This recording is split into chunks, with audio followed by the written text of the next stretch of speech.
Yo les duelistes, c'est Dracomics. Aujourd'hui les amis, on se retrouve pour un tout nouveau deck profile post Phantom Rage. Comme vous le savez, la display Phantom Rage est sortie. La display aussi, enfin pas la display mais le pack Gold Maximus est sorti. D'ailleurs vous avez normalement déjà la première partie de mes ouvertures hors maximum qui est sortie il y a peu de temps sur la chaîne. Si vous voulez aller checker ce que j'ai pu obtenir, d'ailleurs vous allez voir quelques cartes de mon obtention dans ce deck qui est juste là. Comme vous avez pu le voir dans le titre, je vais vous représenter un tout nouveau deck profile Burning Abyss Phantom Knight avec beaucoup de modifications. Donc aujourd'hui on va commencer dans le sens inverse, puisque je voulais vous présenter la nouvelle carte qui est sortie très récemment, donc dans Phantom Rage. Donc pour l'instant j'en ai qu'une seule, vous avez pu le voir lors de mon ouverture. Les fantômes, les chevaliers fantômes des écailles lacérées. Alors qu'est-ce qu'elle dit, chevalier fantôme des écailles lacérées?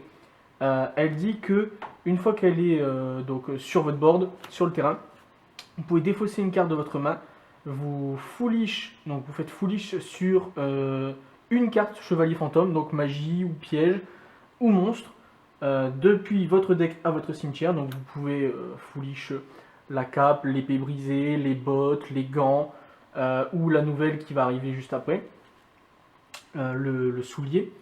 Une fois que cela est fait, si une autre carte chevalier fantôme dans votre cimetière est bannie tant que chevalier fantôme les écailles lacérées est dans votre cimetière, vous pouvez invoquer spécialement écailles lacérées depuis votre cimetière, mais après elle est bannie. Donc le but c'est de bannir par exemple la cape ou les bottes, puisqu'ils ont des effets qui s'activent quand tu les bannis. Puis tu réinvoques ton écaille lacérée, tu fais une Xyz avec, et épée brisée ou bien autre chose. Et comme elle a été utilisée en matériel Xyz, elle ne sera pas bannie par son propre effet. Elle ira au cimetière à la fin, dès qu'on va s'en séparer en fait. Soit par l'effet de l'Xyz, soit si l'Xyz est détruite par un effet de carte adverse, etc. C'est pour ça que c'est très très fort, c'est pour ça que je la joue en 3 exemplaires. Les 2 autres sont commandés bien entendu, elles devraient arriver incessamment sous peu. Voilà, du coup, écaille lacérée, 3 exemplaires. Ensuite, on joue, logique, les bottes silencieuses en 3 exemplaires. On va plus expliquer son effet, on l'invoque spé si on a un chevalier fantôme sur le terrain. Puis, si elle est dans le cimetière, on peut la bannir pour ajouter une magie ou piège chevalier fantôme depuis notre deck à notre main. Voilà, les bottes en 3 exemplaires.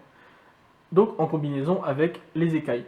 Chevalier fantôme cap, l'ancienne cap, pareil, même principe. Donc elle s'invoque pas spé celle-ci, mais une fois qu'elle est dans le cimetière, on peut la bannir pour tuto une carte chevalier fantôme depuis notre deck à notre main. Ouais, c'est ça, voilà. Et on peut le faire qu'une fois par tour, donc en combinaison avec écaille lacérée, encore une fois. Chaussoulier, donc voilà, c'est la nouvelle qui est aussi sortie avec l'écaille lacérée. Donc elle n'est pas forcément si forte, mais elle est très intéressante à jouer. Donc un seul exemplaire, c'est largement suffisant, puisque si un ou plusieurs chevaliers fantômes sont invoqués spé sur le terrain, donc écaille lacérée, botte ou une Xyz directement, vous pouvez invoquer spécialement cette carte depuis votre main. Puis vous pouvez décider d'augmenter son niveau de 1, donc ce qui n'est pas obligatoire. Donc on invoque normal l'écaille, on fait son effet, on invoque spé les bottes depuis notre main, et on a chaussoulier qui vient s'invoquer spé par son effet. Ensuite, si cette carte, donc vous pouvez bannir cette carte depuis votre cimetière, invoquer spécialement un chevalier fantôme depuis votre main, peu importe lequel, puis choisissez d'augmenter son niveau de 1. Donc si chaussoulier est dans le cimetière, vous la bannissez, vous spé un chevalier fantôme depuis votre main et vous décidez d'augmenter son niveau de 1. Voilà, c'est très très fort. Un seul exemplaire, c'est largement suffisant, puisque sinon, après ça fera beaucoup trop de fantômes dans le deck. Et on gagne bien sûr une paire de gants en lock, puisque ça permet de faire gagner 1000 points d'attaque à un monstre Xyz qui a utilisé cette carte comme matériel.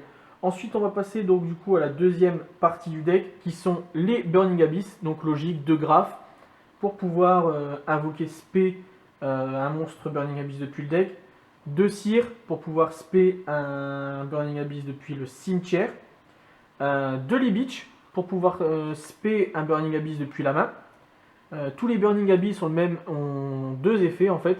Soit vous les invoquez spé depuis votre main si vous n'avez pas de carte magie ou piège sur le terrain, soit vous avez le deuxième effet donc, que je viens de vous dire, invoqué depuis le deck, depuis le cimetière ou depuis la main.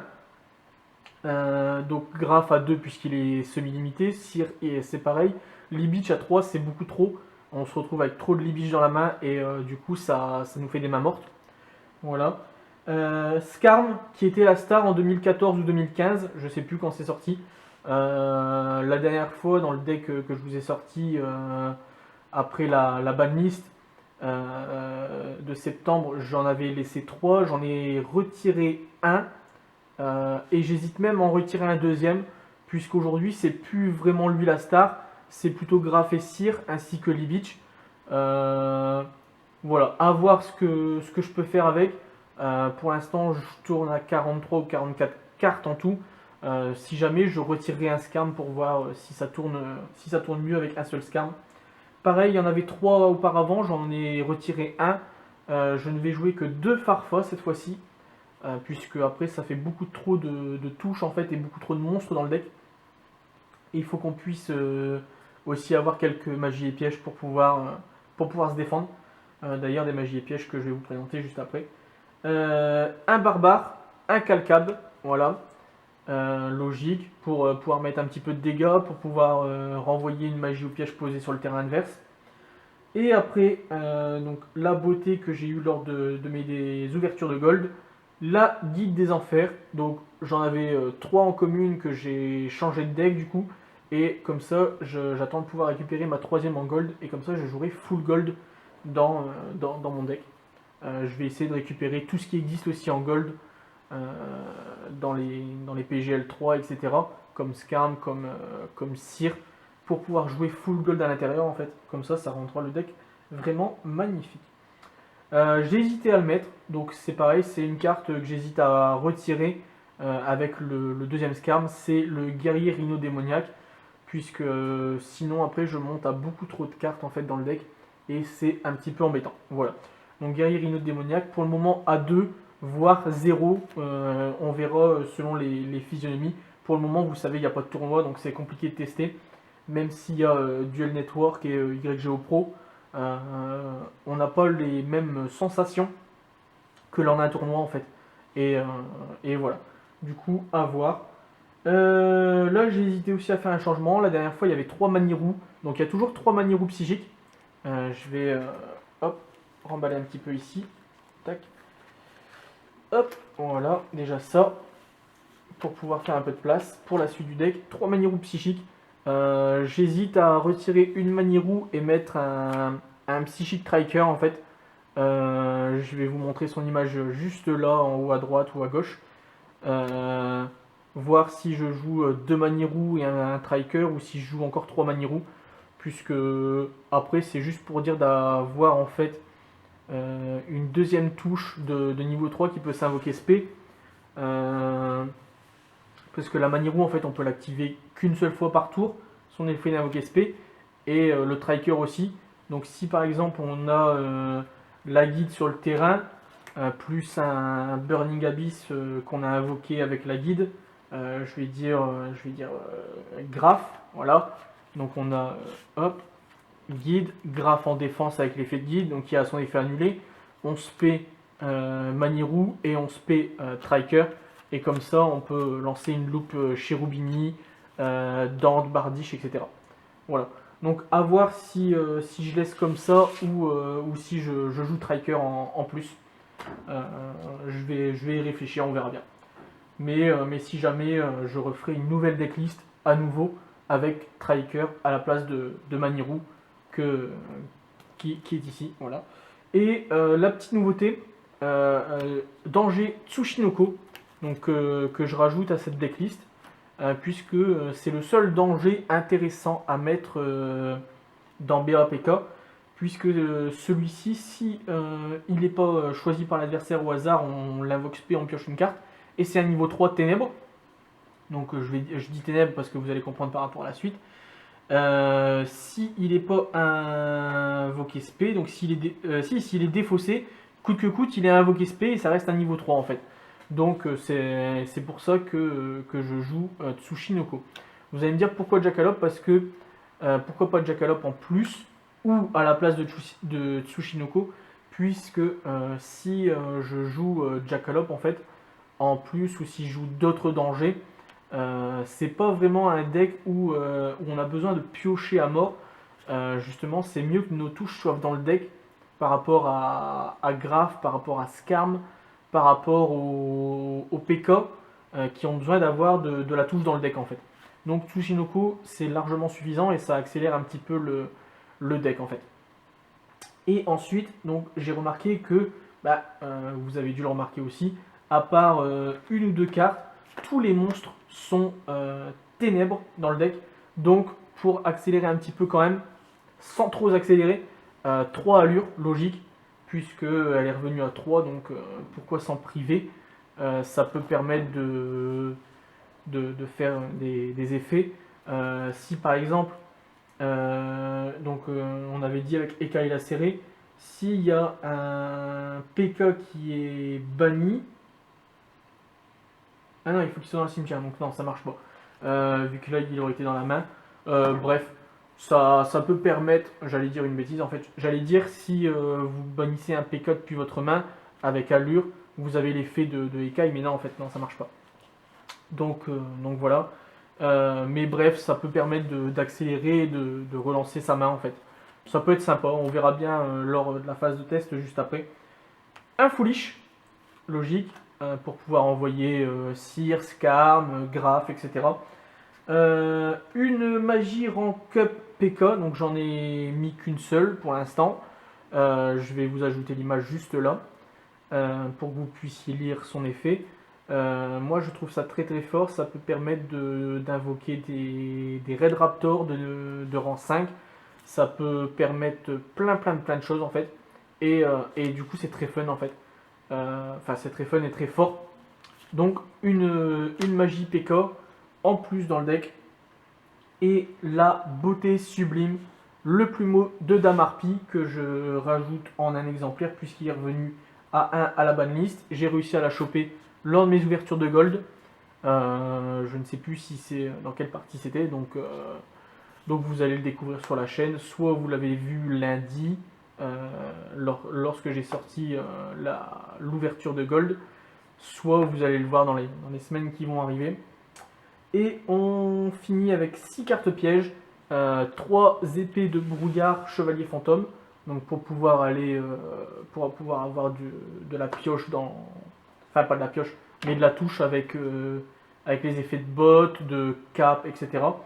Et la deuxième beauté suprême que j'ai chopée dans mes ouvertures de gold, infini éphémère, impermanence, qui était une carte très cher, qui valait dans les 30-35 balles pièce avant sa réédition dans cette version gold qui est juste magnifique, qui est juste incroyable. Et en effet un petit peu full art ultimate, donc ultimate en Yu-Gi-Oh! Ou en full art dans mes ouvertures de Pokémon que vous pouvez voir aussi sur la chaîne. Et du coup c'est une carte que je voulais vraiment, mais beaucoup trop cher pour mon budget joueur. Donc du coup, là, franchement, 3 impermanences dans le deck, ça fait le taf.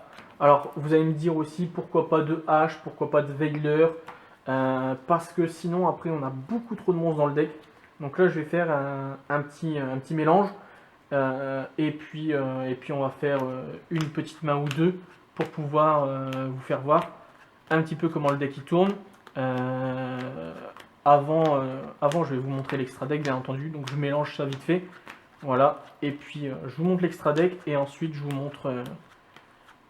montre une petite main pour pouvoir vous faire au deck.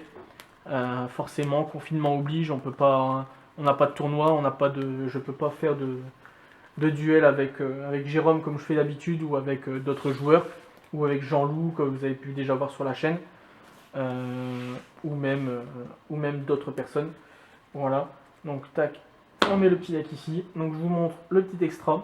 Un Cherubini, Angeben des Abysses Ardents, un Bardiche, que j'ai aussi dans mes ouvertures de gold, deux Chevaliers Fantômes de l'épée brisée, deux Dante, voilà, une Béatrice, la Dame Éternelle, que j'ai obtenue aussi lors de mes ouvertures gold, un Léviaire, du coup, donc Léviaire qui va être très utile pour ramener les monstres ténèbres que je vais bannir avec mes allures. Un Dragon X6 de la Rébellion des Ténèbres, et donc là je vais vous ajouter les images. Chevalier du Raid, niveau donc rang 4, qui peut permettre pas mal de choses par rapport au deck, et un Dragon Arc X6 de la Rébellion des Ténèbres, pareil, qui est une nouvelle carte de la display Phantom Rage, qui sont commandées, qui doivent arriver, mais il fallait que je vous tourne cette vidéo avant la réception, puisque c'est beaucoup trop long. Je les ai fait venir en US. J'avais besoin de vous montrer ça le plus rapidement possible, et du coup je préfère vous mettre des proxys et vous mettre les petites images juste à droite et juste à gauche de chaque carte pour pouvoir vous montrer les effets. Voilà. Hip Mascarena pour pouvoir faire une lien plus rapide. Une licorne chevalier du cauchemar, voilà, en lien 3. Dragon charge Borel en lien 4, et Sariouja. J'ai des hésitations encore sur ces deux-là, pour mettre épée Borel et Apollouza, ou voir si j'enlève pas Hip et licorne pour pouvoir mettre Apollouza et épée Borel. Faut que je fasse des tests pour pouvoir voir ce que ça donne. Voilà. Donc, on se retrouve juste après le petit générique pour pouvoir vous montrer quelques combos avec le deck. A tout de suite. C'est l'heure du... Et voilà, c'est l'heure du duel du coup. Alors, on mélange un petit peu, paf. Voilà, j'ai remélangé entre deux, j'ai coupé. Allez, c'est parti, let's go. Alors, qu'est-ce qu'on va choper? Donc, un cire, Calcab, Impermanence, la guide et l'épée de brouillard. Donc on imagine que on est premier. Donc pour l'instant, si on est premier, on fait guide, on fait son effet, voir si ça passe. Si ça passe, tant mieux. Si ça passe pas, bah tant pis. Donc si ça passe, on va invoquer Graph depuis le deck. Voilà. On va mélanger. Hop. Et on va donc faire une Link 2. Voilà. On va faire Cherubini. Donc on va mettre juste là. Cherubini va nous permettre d'invoquer Spé depuis le deck Libich. Voilà. Pas Cherubini, Graph. Graph va nous permettre d'invoquer Libich. On va faire l'effet de Cherubini qui dit que l'on peut envoyer un monstre de niveau 3 depuis le deck et cibler un Abysse Ardent et gagner des points d'attaque. On va donc envoyer Cire. Voilà, Cire qui va nous permettre de remonter Graph. Hop, ensuite on fait une X6-3 avec ces deux-là. Et on fait un petit Dante. Là, donc on met en défense. Effet Dante, on enlève Libich puisque Graph a déjà utilisé son effet. Voilà, on meule 3. 1, 2 et 3. Donc on a les bots qui vont nous permettre d'aller chercher une magie. On a la magie en plus, donc tant pis. On ne pourra pas invoquer Dragon Arc sur ce duel. Et on a Farfa, donc qui ne peut toucher personne du coup, puisqu'il n'y a rien d'intéressant à toucher. Avec ça, voilà. Et on a Libich qui va nous permettre d'invoquer Cire depuis notre main en invocation spéciale. On va bannir les bots pour pouvoir aller chercher une épée brisée supplémentaire par rapport à ce qu'on a en main. Voilà. Paf. Et limite, on peut respect Calcab. Voilà, Calcab. J'ai pas encore de... Si, j'ai un cire. Avec qui j'ai envoyé cire? Je sais plus. Comment j'ai envoyé cire ici?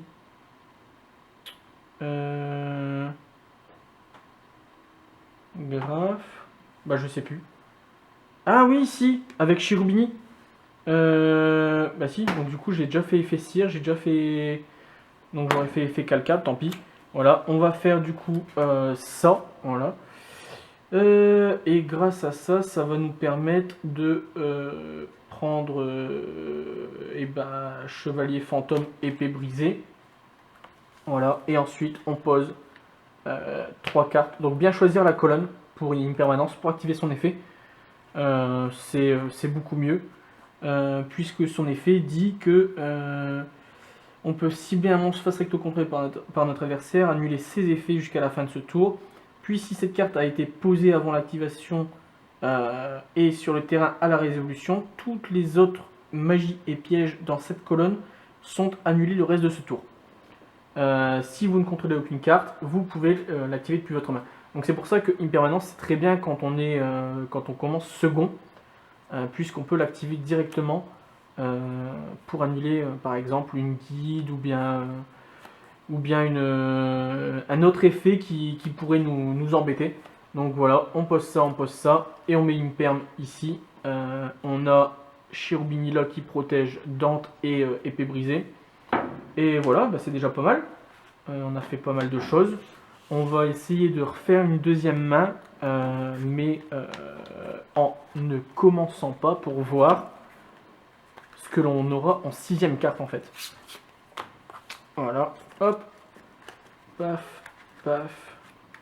Là, vous voyez, la main que j'ai eue juste avant, limite, était beaucoup mieux en commençant deuxième, puisque j'avais une permanence, comme je vous ai dit. Par contre, mais c'est très bien aussi en premier, puisque regardez, on a Dante, on a Cherubini. J'aurais pu faire Bardiche en utilisant Cherubini et Calcable ou Cire ou autre chose. J'aurais pu faire pas mal d'autres choses aussi. Ouais, j'ai pas pensé à faire Bardiche à la place de faire épée brisée. Mais après, il me fallait 3 monstres, donc utiliser Cherubini, enfin bref. Et ben, vous voyez, hop, là c'est une très bonne main pour commencer second. Oh là là, ça c'est une tuerie ça par contre, c'est ouf. Donc voilà, on commence pas. Donc on a 5 en main, on a une permanence. On imagine qu'on joue miroir, donc contre un autre BAPK. Et donc notre adversaire veut faire guide impermanence. Voilà, paf, il n'a pas d'effet de guide. Elle n'est pas détruite par contre. Non, sinon ce serait vraiment très fort. Mais elle n'a pas d'effet. Et là du coup bah, il dit fin de tour. Il a guide sur le terrain. Et voilà, nous on peut lancer notre petite loupe. Alors c'est pas ouf. On peut avoir mieux. Donc du coup bah, on va décider de faire allure. Et ah bah voilà. Et là ça y est, c'est parti. On va enlever les gants, puisque c'est pas non plus la priorité, on va dire entre guillemets. Donc on bannit les gants. Tac, et du coup on est parti avec guide. Donc on fait son effet. Comme il a guide sur le terrain, il peut pas activer d'impermanence, il a rien posé depuis sa main, malheureusement pour lui. Donc nous, bah, on lance notre loupe avec Graph. On fait notre petit Cherubini qui est juste là, voilà, qu'on va venir mettre ici. Effet Graph, on va invoquer Cire. Effet Cherubini, on va faire notre deuxième Cire qui est juste là dans le deck. Voilà, qui va donc nous permettre de réinvoquer Graph. Voilà. On va faire un petit 3. Ouais, on va faire un 3. Tac, de toute façon j'ai utilisé déjà les deux effets. Donc on va faire Dante. Donc tant pis.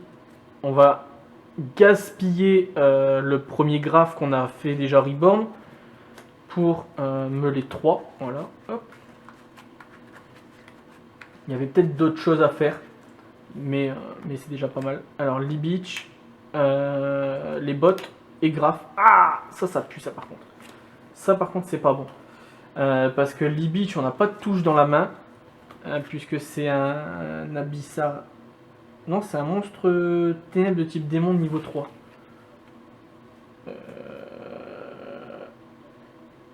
Ouais, un ténèbre démon de niveau 3. Et malheureusement,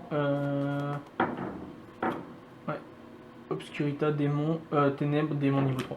Donc malheureusement, on n'a pas de touche en fait.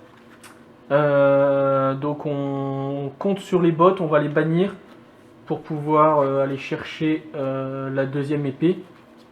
Voilà. Malheureusement, on a enlevé tout à l'heure. Bah non, on n'a pas. Non, la rank plus c'était pendant la première. Donc on va aller chercher la rank plus. Du coup, avec les bots pour pouvoir faire quelque chose avec. Tac, voilà. Et alors du coup, bah, malheureusement, comme je l'ai pas en vrai, son effet dit durant la main phase, bannissez un monstre minimum un monstre ténèbre depuis votre cimetière. Ciblez un X6 ténèbre que vous contrôlez. Alors malheureusement, j'en ai pas. Invoquez spécialement depuis votre extra un X6 chevalier fantôme, Red Raptor ou dragon X6 dont le rang est égal à celui du monstre ciblé que vous contrôlez, plus le nombre de monstres bannis en l'utilisant comme matériel. Et aussi, vous ne pouvez invoquer spécialement de monstres X6 exclu depuis l'extra deck le reste de ce tour. Donc, comme c'est une magie rapide, j'ai déjà invoqué Cherubini, donc forcément je ne peux pas l'activer. Puisqu'elle dit qu'on peut pas activer on peut pas invoquer de monstres depuis l'extra excepté les X6. Donc elle voudra pas s'activer forcément. Et ensuite, ceci est traité comme une invocation X6. Transférez ces matériels au monstre invoqué. Vous ne pouvez activer qu'une force chevalier fantôme par tour. Voilà. Donc on l'a. Elle va nous servir lors du tour adverse. Voilà. Donc on pose tout en fait. Impermanence, magie en plus, épée brouillard. On va passer en battle du coup, puisqu'il y a juste une guide en face. 2005 avec Dante. Et directement avec Cherubini à 500 plus 1006, donc à 2100. Ce qui va mettre 2100 à l'adversaire. Dante va passer en défense. Et Cherubini est protégé encore. Donc voilà. Je trouve que on peut faire pas mal de petites choses avec ce deck. C'est dommage, j'ai pas touché Tsushinoko, puisque ça aurait été drôle de faire Tsushinoko avec.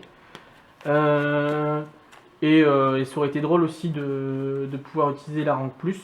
Mais malheureusement, je n'ai pas eu la chance de pouvoir l'activer. On va essayer d'en faire une petite troisième vite fait. Allez, hop. Et qu'est-ce que j'aurais pioché Brouillard, Tsushinoko, les bottes, la cape et barbare. Là, clairement, donc comme on choisit avant de voir notre main, j'aurais préféré limite être premier. Et si jamais j'avais été deuxième, Sire. Donc, à choisir, non, c'est toujours mieux d'être premier dans cette situation-là, puisque vous normal la cape, vous spé les bottes, vous allez faire tac, épée brisée. Non, pas épée brisée, Dante d'abord, avec ça. Vous allez faire Dante, vous allez enlever les bottes. Vous allez enlever les bottes pour me les 3, donc je vais mélanger. Tac. Hop, voilà, 3. Donc, ah bah dommage, la rank plus, le plumeau et les bottes à nouveau. Bon, tant pis. Tac, on va spé barbare. On va poser ça. Non, non, on va garder barbare en main. On va poser notre épée. On va dire Tsushinoko, donc il va choisir. On va lancer au dé. On imagine c'est Tsushinoko. Donc elle est des. Non, on imagine c'est pas Tsushinoko. C'est barbare. Donc on invoque spé Tsushinoko et on draw une carte. On draw Sire. Et après, donc normalement il y a l'effet de barbare, mais il n'y a pas de Burning Abyss dans le cimetière, donc c'est pas intéressant. Voilà. Qu'est-ce qu'on peut encore faire après? Bah là on peut plus rien faire malheureusement. Donc voilà, il y a plein de choses à faire avec ce deck. C'est très sympa à jouer. Moi, je vous conseille vivement de récupérer surtout ces écailles lacérées, donc la secrète, qui est juste là, que moi j'ai mis en 3 exemplaires, donc avec 2 proxys. Voilà, écailles lacérées, puisque pour l'instant, elle tourne sur Market dans les 20-25 euros. Mais comme il n'y a pas de tournoi, il n'y a pas de banlist pour l'instant d'annoncer, je pense que le prix va baisser d'ici une semaine ou deux. Donc pensez à récupérer des écailles lacérées, puisque une fois que le confinement sera terminé et qu'on pourra reprendre les tournois, clairement son prix va doubler par rapport au prix actuel. Et on va revenir sur des 35, 40, voire peut-être 50 euros pour cette carte. Je pense que c'est le moment vraiment de récupérer un maximum de cartes. Le confinement peut faire énormément de bien alors, de bien et de mal au monde de Yugi, puisque ça va baisser le prix des cartes, vu qu'on ne peut pas les jouer, on ne peut pas connaître leur potentiel vraiment dans la méta, contre un glitch, contre plein d'autres decks, contre Dino par exemple. Et je pense que franchement, une fois que tout le monde aura vu le potentiel de cette carte, son prix va exploser. Voilà, donc franchement, si vous voulez récupérer des écailles lacérées, c'est vraiment le moment. Voilà, je vous le conseille vivement. Et donc cette vidéo aura duré un bon 30 minutes. Du coup, je vous dis à très bientôt les amis, c'était Dracomics et on se retrouve pour de prochains deck profile, pour de prochaines ouvertures. N'oubliez pas de mettre le big pouce bleu, de vous abonner à la chaîne, de partager la vidéo, d'activer la cloche de notification, etc. Et si vous voulez, il y a toujours mon Insta dans la description et vous pouvez laisser des commentaires, etc. Voilà, sur ce, je vous dis à très bientôt, c'était Dracomics. Allez, ciao ciao! Hey, si cette vidéo vous a plu, n'hésitez pas à vous abonner et à activer la cloche de notification. On se retrouve très bientôt pour une prochaine vidéo, mais en attendant, n'hésitez pas à nous rejoindre sur tous les réseaux sociaux qui sont dans la description. Allez, ciao tout le monde!